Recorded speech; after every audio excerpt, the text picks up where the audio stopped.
I'm Adam Searing, and this is the Healthcare Minute. Now, we did our first video last week, and boy, you'd think I'd made a major motion picture given the amount of criticism I got. It was too long. It was too short. I was too outrageous. I wasn't outrageous enough. Well, they used to call the TV the idiot's lantern.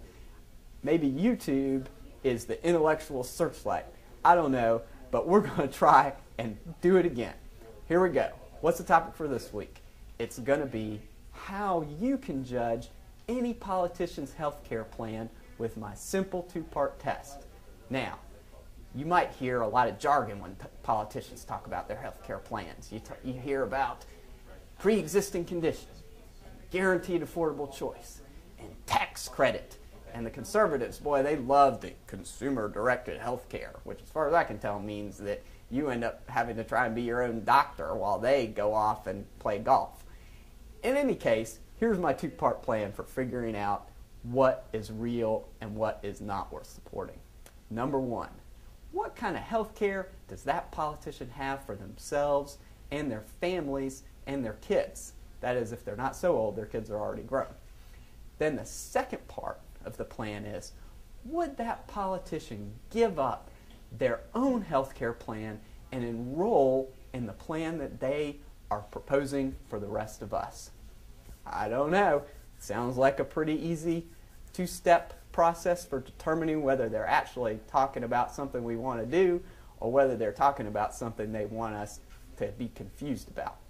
Let's do the presidential candidates this week. We're looking at John McCain, Barack Obama, Hillary Clinton. Pretty easy. They're all innocent. They're all federal employees, essentially, employees of us in this case, and they all have access to the Federal Employees Health Benefit Program.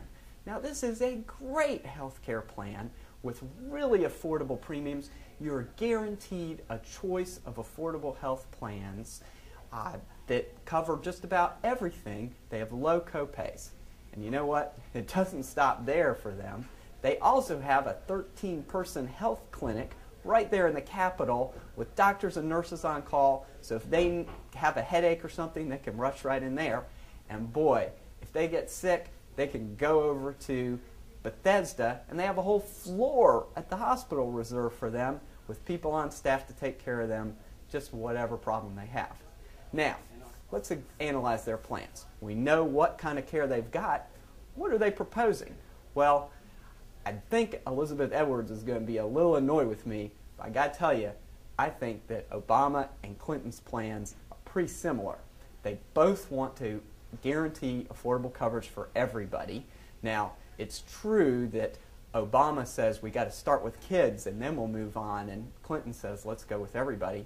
But they do it in a very similar way. They expand successful public programs like our Health Choice program for kids, which has excellent care for kids, and then they give people a guaranteed choice of affordable health plans. You get to keep the health plan you've got if you like it at work, or you can select from a federally approved choice of affordable coverage plans. These are plans offered by private industry, but they can't deny you because of a pre-existing condition, and they can't charge you more than somebody else just because you're older or sicker or whatever. So they essentially are proposing, in many ways, the federal coverage they have for all of us in this country. Now, let's look at John McCain. Well, it's a little harder because his health plan is just a bunch of bullet points on his website. But I went through and I looked at it, and boy, I don't think John McCain's going to be quitting that fancy federal health insurance plan anytime soon. What does he want to do? He wants to get rid of the tax benefit that encourages employers to offer health coverage, give an inadequate tax break to you, and say, go out on the private market and try and find health insurance. Well, heck, if you got cancer like McCain does, you're never going to find a health plan that's affordable enough for you to buy with a tax credit or not. That's the most ridiculous thing in the world. I really see his plan as being one there's no way in a million years he would ever give up his fancy coverage to enroll in what he's proposing for the rest of us. Simple two-part tests. Clinton and Obama's plans look pretty good. McCain's, I'd toss it out with the bathwater. I'm Adam Searing, and this is the Healthcare Minute.